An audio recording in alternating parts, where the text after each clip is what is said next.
Halo, assalamualaikum warahmatullahi wabarakatuh. Gimana kabar kalian, anak-anak hebat, anak sekagata? Semoga selalu dalam keadaan sehat dan semangat ya. Kita ketemu lagi di pelajaran bahasa Indonesia bersama saya, Bu Rizky. Oke, tadi sebelum saya menjelaskan materi selanjutnya, saya sudah mengajak kalian untuk pretest menggunakan aplikasi Quizzes seperti biasanya.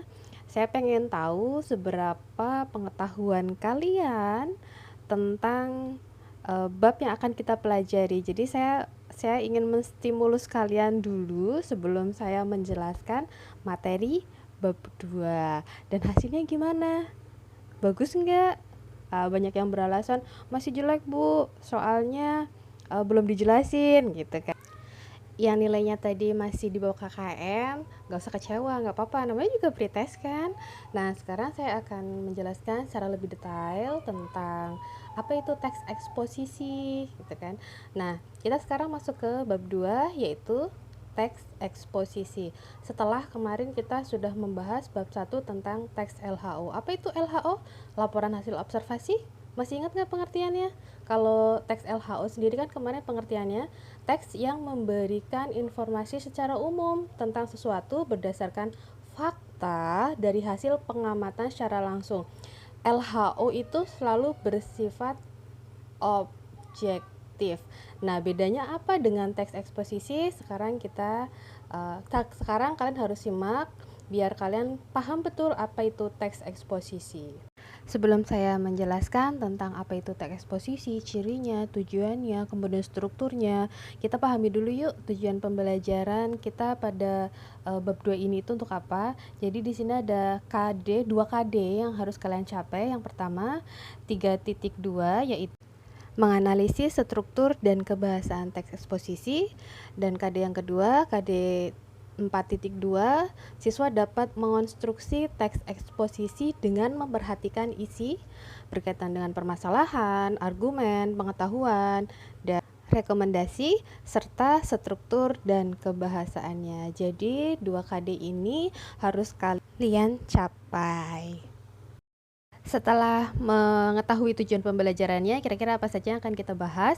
Yang pertama, pastinya kita akan mempelajari apa itu pengertian, ciri dan tujuan, kemudian struktur dan kebahasaannya, dan langkah-langkah mengonstruksi teks eksposisi.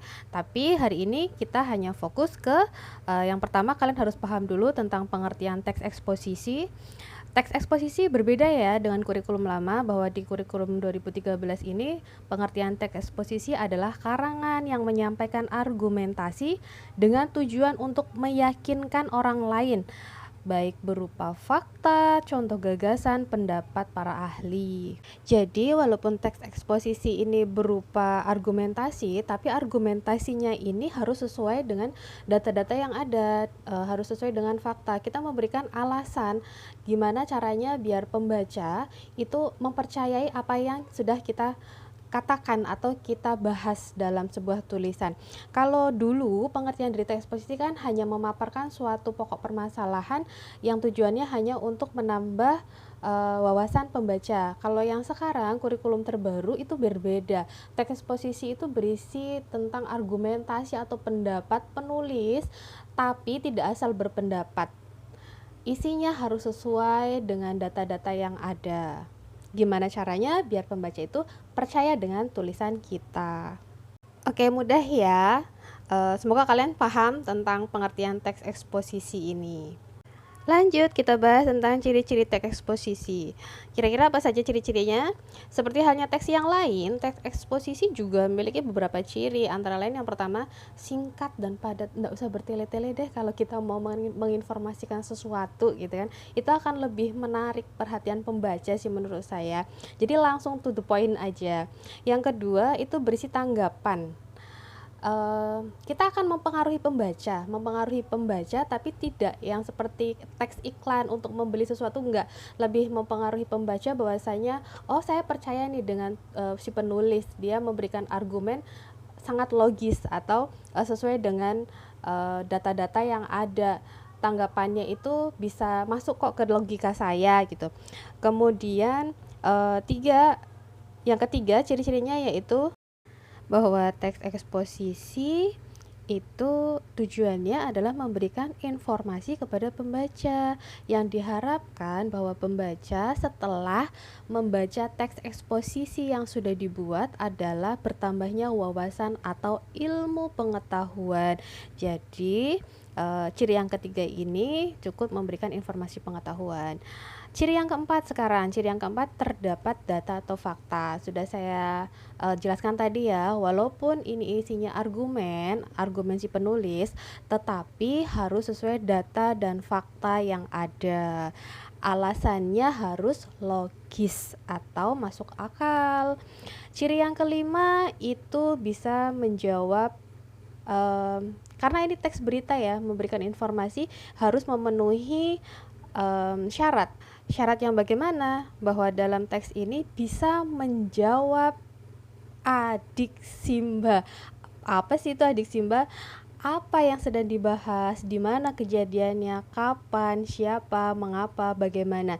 Lebih gampangnya kita singkat, bisa menjawab adiksimba, atau mungkin kalian dalam bahasa Inggris biasa menyingkatnya dengan 5W1H, karena ini bahasa Indonesia kita ubah ya jadi adiksimba. Apa, di mana, kapan, siapa, mengapa, dan bagaimana.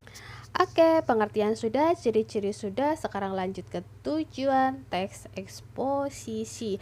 Apa saja tujuannya? Tujuannya cukup simpel, untuk mendapatkan informasi atau wawasan pengetahuan, dan bertujuan untuk meyakinkan orang lain dengan argumen-argumen yang kita paparkan.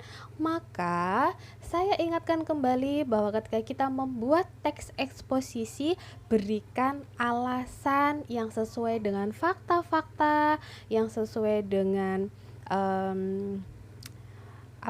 sesuai dengan data yang ada, yang ketika dibaca itu logis atau masuk akal. Jangan asal memberikan alasan. Itu adalah tujuan dari teks eksposisi, meyakinkan orang lain.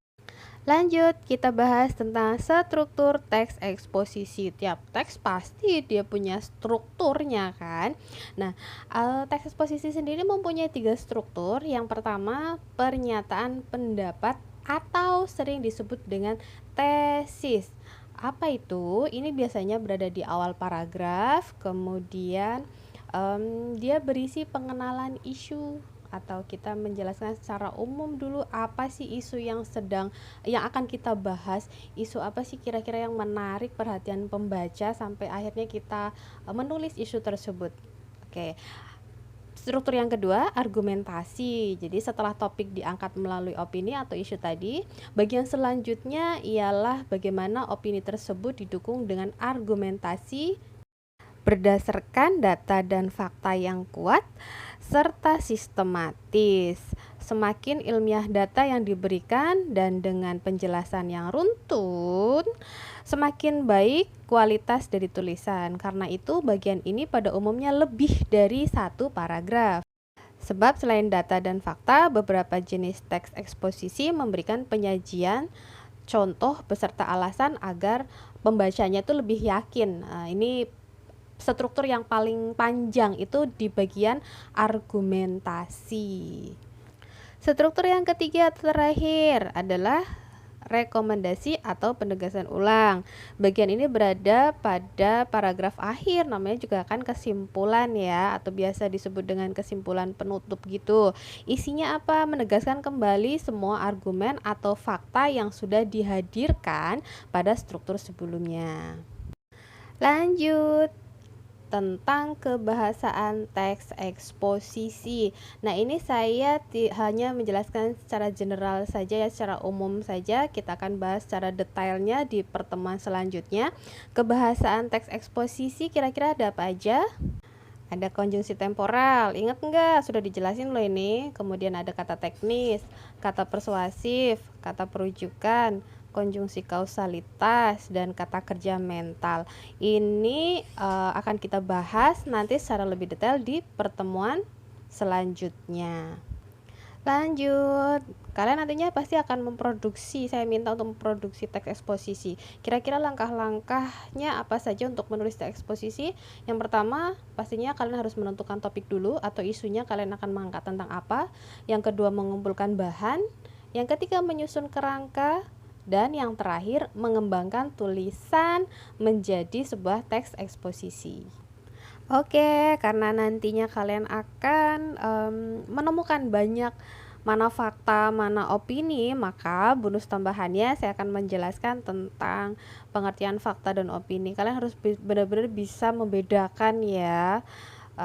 Apa itu fakta dan opini? Fakta adalah hal atau peristiwa yang benar-benar ada atau terjadi dan bisa dibuktikan kebenarannya. Sedangkan opini adalah pendapat, ide, atau pikiran untuk menjelaskan kecenderungan atau preferensi terhadap perspektif dan ideologi yang bersifat subjektif. Jadi pendapat orang satu dengan orang yang lainnya itu berbeda, gagasannya itu pasti berbeda. Jadi pintar-pintar kalian untuk meyakinkan pembaca atau orang yang mendengarkan pendapat kalian. Begitu. Selanjutnya, kira-kira apa saja ciri-ciri dari fakta dan opini? Fakta di sini terdapat data dan angka, dan ini sudah benar-benar terjadi. Sedangkan opini, ciri-cirinya adalah terdapat kata sifat. Sepertinya perkiraan. Nah, itu prediksi saya sore ini akan hujan. Berarti kan belum terjadi kan? Walaupun ada data dan angka, tapi kalau masih perkiraan itu belum dikatakan sebagai fakta. Jadi kalau kalian mengatakan kalau ada angka atau data itu udah jelas fakta, enggak juga. Kalau di situ misalkan masih ada kata sifat memperkirakan atau prediksi, berarti itu belum benar-benar terjadi. Contohnya, diperkirakan pertumbuhan atau diperkirakan lonjakan kasus COVID 2019 akan terjadi esok lusa. Kan belum terjadi kan gitu.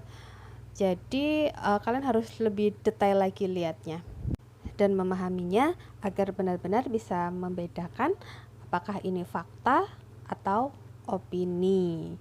Baiklah, jadi materi untuk hari ini cukup tentang kalian harus tahu tentang pengertian, kemudian ciri, tujuan, struktur. Kalau kebahasaan dan nanti untuk langkah-langkah penyusunannya kita bahas lagi di materi selanjutnya atau pertemuan selanjutnya.